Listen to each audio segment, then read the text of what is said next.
before the spotlight found him, before he led a trillion-dollar empire, there was a quiet boy in Alabama with nothing but a dream, a boy who would one day step into the shoes of a legend and carve a legacy of his own. This is the untold story of Tim Cook, Apple's quiet genius. Timothy Donald Cook was born in the small town of Robertsdale, Alabama, in 1960. His father was a shipyard worker, his mother a pharmacy employee. They lived simply, quietly. But even as a child, Tim stood out not by shouting, but by listening. While other kids chased footballs, Tim buried himself in books, fascinated by machines, numbers, logic. He wasn't loud. He was precise. Tim enrolled at Auburn University, where he studied industrial engineering. But behind the achievements were silent battles. He often felt like the outsider, an introvert in a world of noise, sometimes misunderstood, often overlooked. He stayed up late solving problems others ignored. He didn't chase popularity. He chased excellence. After graduating, Tim landed a job at IBM. For 12 long years, he worked tirelessly, climbing the ladder one humble step at a time. He wasn't the loudest in the room. He didn't boast. But slowly, quietly, he became the one people trusted when things went wrong. Still, no one outside the industry knew his name, until one unexpected call changed everything. In 1998, Apple was struggling, on the edge of collapse. That's when Steve Jobs personally called Tim Cook. Most people said don't do it. Joining Apple felt like walking into a burning building. But Tim listened to his gut. He said yes. That decision would not only change his life, it would reshape the future of technology. At Apple, Tim didn't seek fame. He worked silently behind the scenes, revolutionizing Apple's supply chain, while Jobs inspired the world on stage. Tim made sure the iPhones were built, shipped, and delivered with precision. He turned Apple from chaos into clockwork, from losses into profits. He wasn't the face of Apple, but he became its backbone.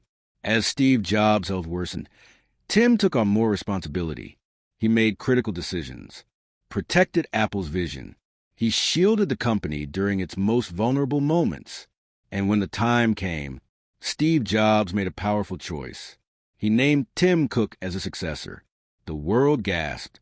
Can this quiet man fill the shoes of a legend? Most doubted him. But Tim never tried to be the next Steve Jobs. He chose to be the first Tim Cook. In 2011, Steve Jobs passed away. The world mourned. And behind closed doors, Tim cried. He had not just lost a leader. He had lost a friend, a mentor, with a heavy heart and the weight of 1 billion expectations. Tim Cook stepped up as Apple CEO. He didn't roar. He delivered. Under Tim Cook's leadership, Apple released game-changing innovations. The Apple Watch, AirPods, M1 chips. He expanded Apple into new markets, broke profit records, and became the first company to reach $3 trillion in value, all without ever raising his voice. The quiet man from Alabama was now the king of Silicon Valley. But Tim's success wasn't just financial. In 2014, Tim Cook publicly came out as gay, becoming the first openly gay Fortune 500 CEO. He didn't have to, but he believed visibility matters. For every kid who felt different, Tim became a symbol of strength and pride. He showed the world that kindness is power. Unlike many billionaires, Tim Cook has no plans to keep his wealth.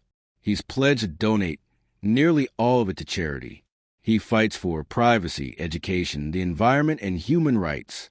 While others talk about change, Tim builds it. Quietly, relentlessly. Tim Cook doesn't lead with ego. He leads with empathy. Where Jobs inspired through vision, Cook inspires through integrity. Apple under Cook became more inclusive, more ethical, more humane. He redefined what leadership could look like.